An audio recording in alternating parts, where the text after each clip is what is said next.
And immediately the baby cried. My mom had to follow that baby, tied a note on my baby's hand. When I was born, I was almost exchanged, screaming, oh, mtoto ameibiwa. My kid sister. On this day, she called me. She was being rushed to the hospital. I rushed. I reached there. And I waited outside the theater, just as my mom had said, make sure umeka nje ya theater. And I could see the baby, and I could tell that's our baby. So I saw there was no tag. Instead of the nurse taking us up to the nursery, we went the floor down. So back to you, Jane. Karibu sana and welcome back for you. To continue, tell us how it went. Hi everyone. This is your favorite show, Walk the Talk, where we talk about real life, real women, real situations, and real people. Thank you so much for joining us today, and thank you so much for subscribing. If you haven't subscribed yet, please do so and press the notification bell so that you get the story. I hope you're keeping safe. I hope you're sanitizing. I hope you're keeping all the protocols that the government has given you. We need you. We still need you. Remember, COVID is real. Remember, COVID-19 is real. So thank you so much. I remember in our last episode, we had Madam Wangari here. She was telling us her story. And it's one of the most emotional stories I've ever come across. I've worked in healthcare. I've worked in places. And honestly speaking, I don't think I've come across somebody who was resilient like her.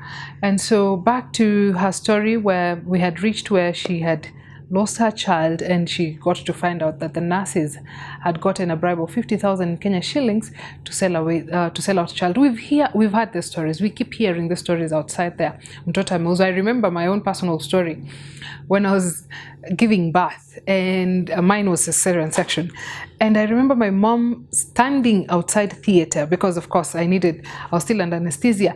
And immediately the baby cried. My mom had to follow that baby, tied a note on my baby's hand so that nobody can exchange the child, because she has a history. She kept on saying, when I was born, I was almost exchanged. And I remember she said her twin sister at this time came to check on me and started screaming, oh, mtoto ameibiwa. And my mom, being who she is, as loud as she is, lucky enough she was working for the government at that time, decided to follow up with the police and all that. And I was found, actually. And another funny story, my kid sister, I don't want to mention the hospital because we already sorted it out. On this day, she called me. She was being rushed to the hospital. I rushed. I reached there. And I waited outside the theater, just as my mom had said, make sure umeka nje ya theater, which I did. And while we were coming outside, the nurse is carrying a baby. And I could see the baby, and I could tell that's our baby. So I saw there was no tag. Anyway, I said, let me be stupid. I followed the nurse. We went. Instead of the nurse taking us up to the nursery, we went the floor down. And reaching there, we were at the car park. And I asked the nurse, where are we going? Why are we going to the car park? And actually, I saw there was a car that was actually waiting. Thank God the CEO of the hospital walked in and said, where are you people going? I said, I really want to know where she's taking the baby. And she said, oh, sorry, madam, I just pressed basement instead of 2. And we got there, and the owner of the hospital said, excuse me, this baby does not have a band. Then I remembered my mom, what she did. So I immediately plucked one of my braids and I tied on my nephew. So yeah, so I understand those stories happen there. So back to you, Jane. Karibu sana and welcome back for you. To continue, tell us how it went. Well, my baby was taken to the Missionaries of Charity. Mm-hmm. They are a Catholic children's home in Huruma, Nairobi. Mm-hmm. And I found that out from the OCS in charge in Pangani police station. He told me where the baby had been taken. And he said that the only way you're going to get that baby back is if you have a letter from your church. So I went back to Father in St. Teresa's Church. I told him the story, and he wrote a letter. We went back with it to Pangani. The OCS wrote his letter, and then he said I also have to write. So I also wrote a letter. We go back with it. When we went there, they refused to let us in the first time. So I went to FIDA and came back with a lawyer. When I came back with a lawyer, the next day is when now they realized I was serious. I want my baby, and I know he's there. They said the baby was brought, Michael Stephen. He did not have a last name. And I said, what a lie. His last name was Gashango. And his name was not Michael Stephen. His name was Michael Dwayne Gashango. And they were like, no, that's not the child. I said, I was told from Pangani police station, the child came here. So I went back my child. And they saw I was serious. I was making a scene. I was causing a scene. Of course. They came back with a paper. And the sister gave it to me. And I read it and I'm like, okay, there I do inasema death notification. I asked them, what's this? No, we are just telling you that your child passed away a week ago. And I'm like, a week ago? A week ago I had my son. So how could he have passed a week ago? They took back the paper. They went back again inside. Now they came back with... There were no phones at that time to take a photo and screenshots and all these things. Ile msimu ilikuanga hapo ni ile kubwa. Inaitwa nini? Motorola, yes. Ukuwa na kamera. She looked at it and she went back inside. Sasa hiyo tumesimama tu nje kwa parking. She came back with another paper that wasn't yours. And I'd seen the name. So they came back with another one with the date of 11th January 1999 is when the baby died and that they cremated him. And I looked at them and I said, my son is not dead. I can't feel his death. And I have a connection with my children. Even now that they're adults. If one of them is sick, I know. You will know. I will know.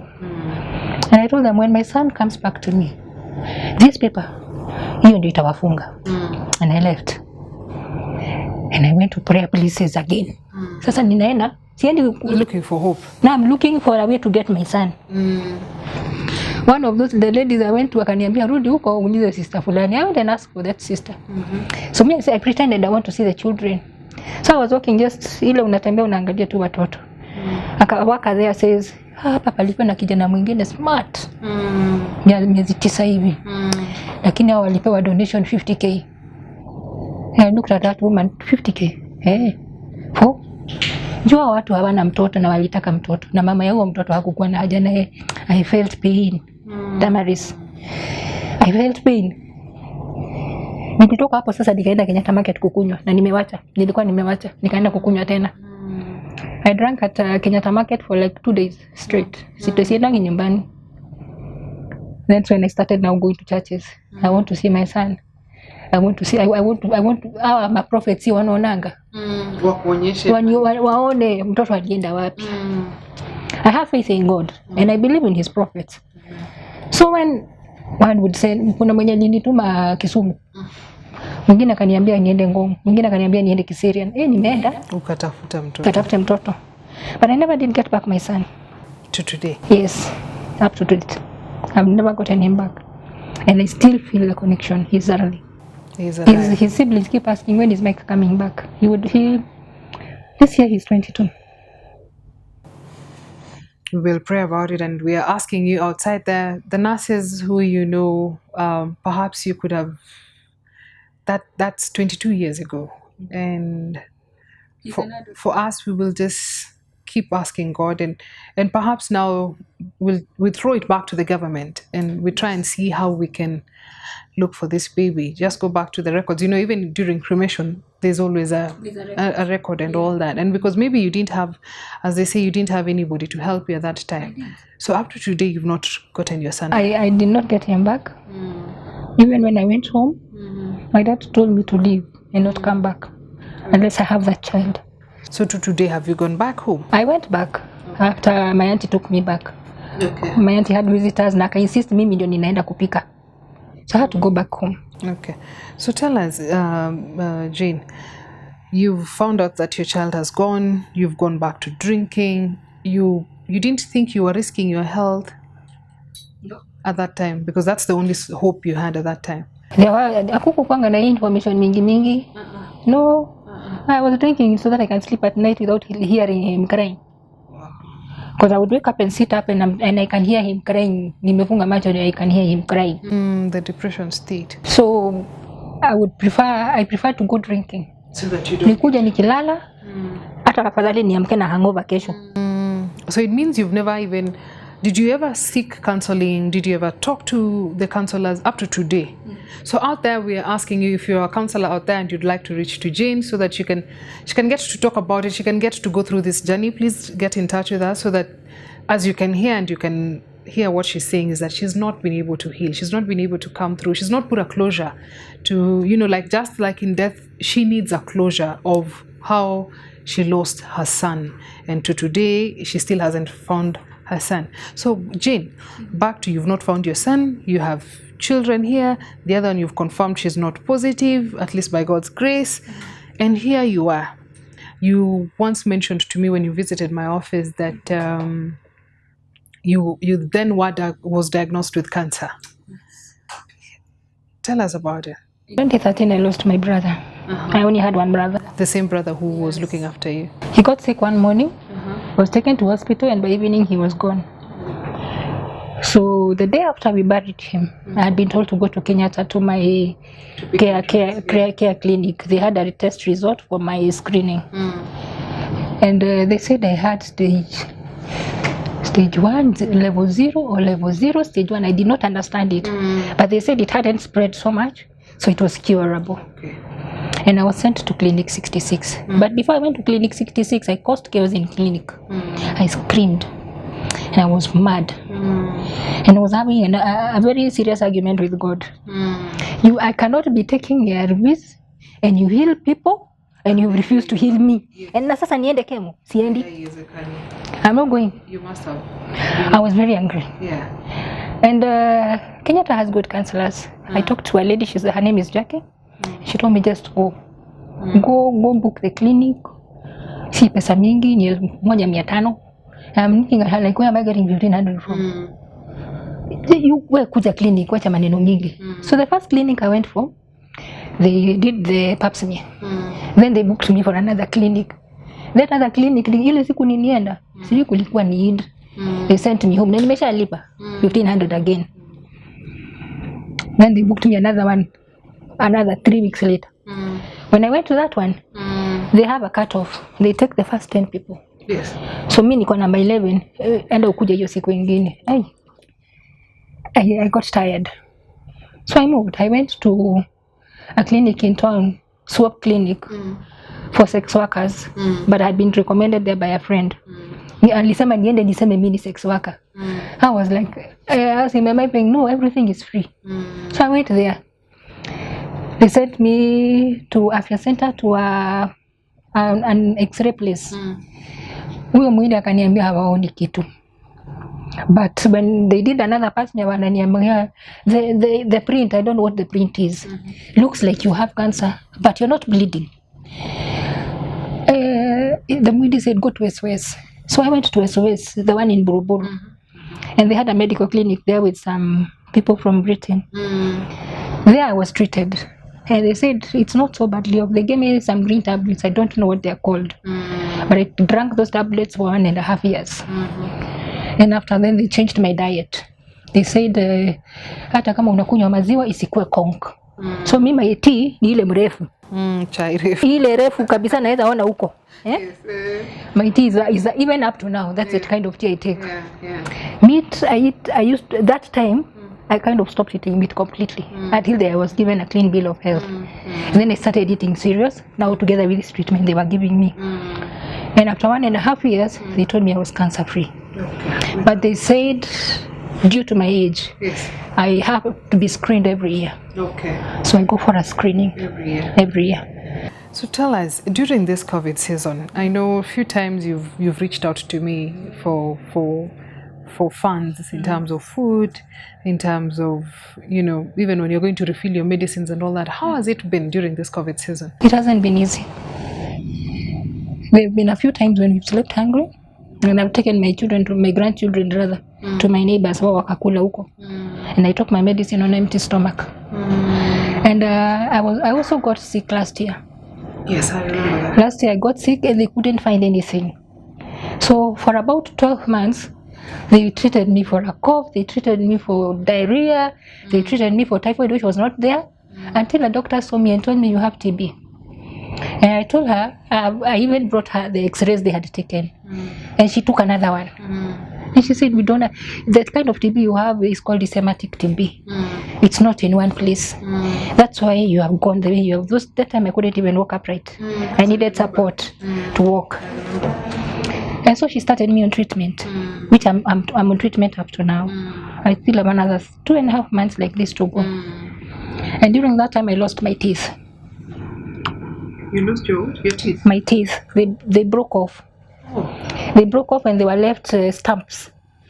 And when I asked them, they said I had a calcium deficiency. So I do not have these teeth. I don't have 2 here. I don't have 1 here. I don't have 1 here. Yani I don't have teeth. It's not even a laughing matter, Jane. It's not a laughing. I like laughing. No, it's not a laughing matter. So, yes, okay. So now, God's grace, yeah. I've been going to clinic. When I can, I buy calcium tablets for the deficiency. And at least now I can walk upright. And I'm still on my TB treatment. My hair is almost fully recovered. Ile kofia. Hiyo ingine iliendanga. So I started fresh. Again. But all in all, the greatest challenge has been going to the hospital. And I'm due for a pelvic scan, which I haven't done. And then now I'm hoping by the time when this period gets over, I will be able to get my teeth replaced. Okay.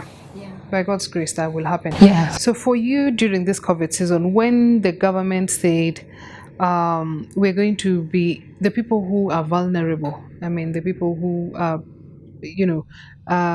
have weak immune and all that, how has it been with you? Have you been keeping safe? I've been keeping safe. Yes. But the assistance they said they would give. Kuna wale walikuja wakanipea sabuni jik, sabuni ya Dettol, like 4 boxes, na jik 3. But that was not food. That was not food. The people who brought food brought 1 kilo of sugar, 1 kilo of rice, 2 kilos of laide kubwa, sabuni ya kipande, and a liter of cooking fat. Hiyo ni chakula ya siku 3. They have not come back again. Yeah. So in essence, I've been relying on friends.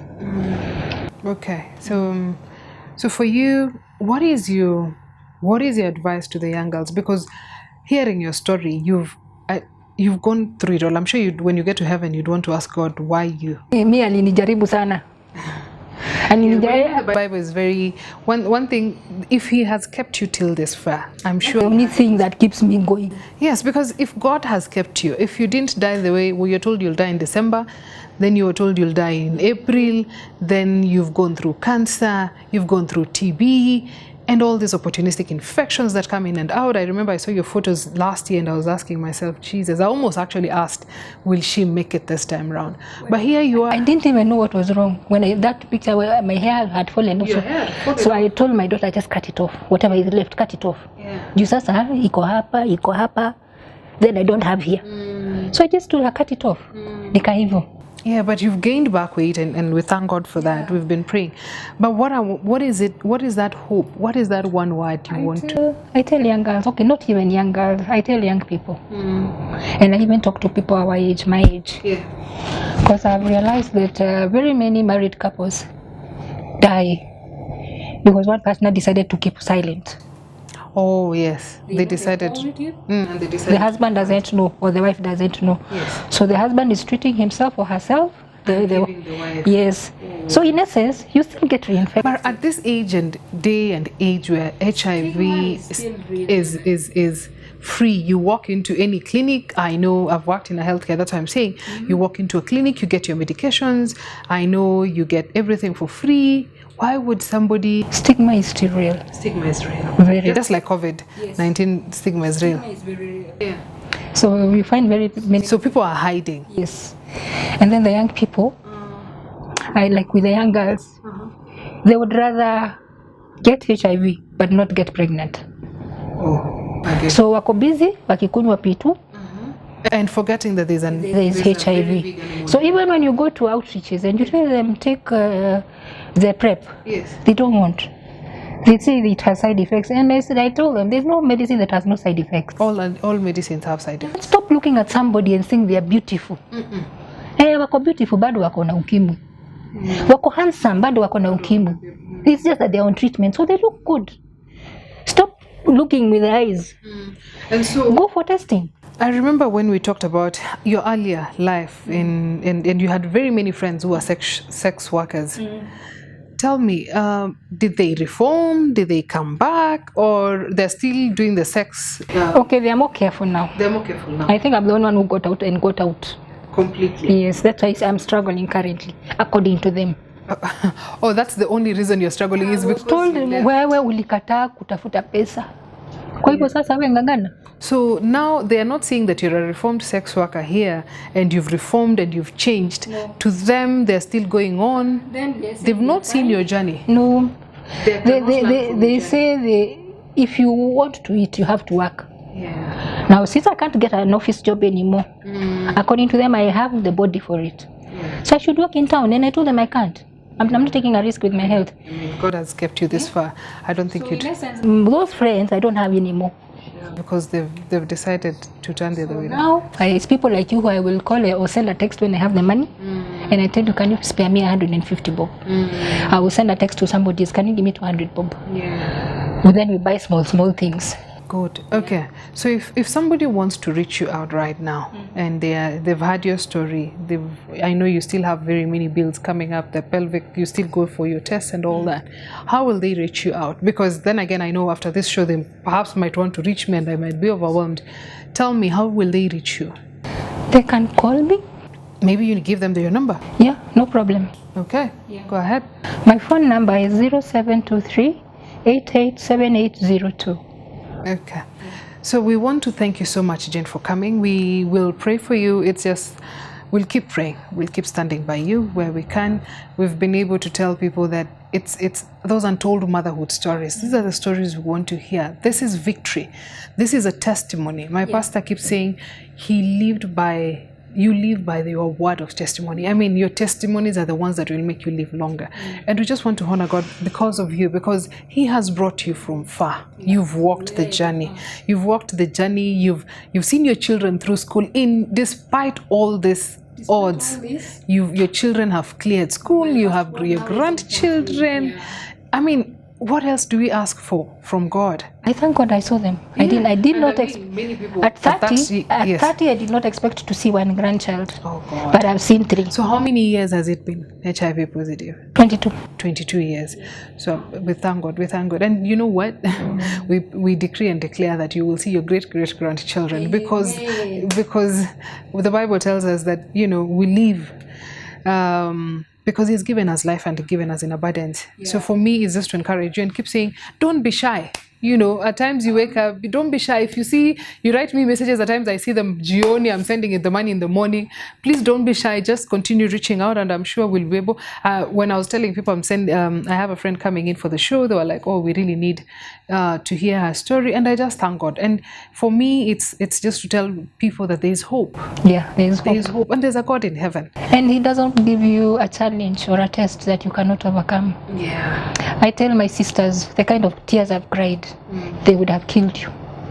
I tell my sisters who are younger than me, if you live the kind of life I have lived, kufukuzwa, kukataliwa, stigmatized, you people, you would have died.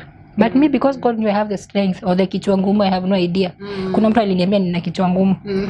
Hiyo ndio ilikusaidia. I had to get out of it. And then I got born again. So these days I simply speak, me, I'm not dying. Yeah, you will not die. You tell me I'm dying, my friend, you will die before me. You will live to proclaim the goodness of the Lord in the land of the living. Amen. So are your parents still alive? My parents are alive. Okay. We reconciled.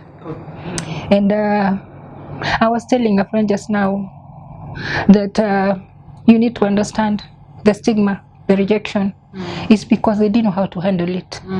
But you've forgiven each other. We've forgiven each other. We are good. We are good. You're fine. Good now. Your children are okay. And, I mean, we thank God for that. So we want to thank you. So thank you so much for watching the show. We really appreciate. We thank you. That was one emotional show. But we just want to say, if you want to reach out to Jane, maybe if you didn't get the number, just get back to our inbox later, and we'll be able to share. She lives in Dandora. She doesn't mind getting guests, but because of COVID right now, let's try and maintain the social distancing because we really need to protect her. We really need to protect even her children. So thank you so much. God bless you, and keep subscribing, keep safe, wear your mask and wear it correctly, and wash your hands all the time. Thank you very much. God bless you.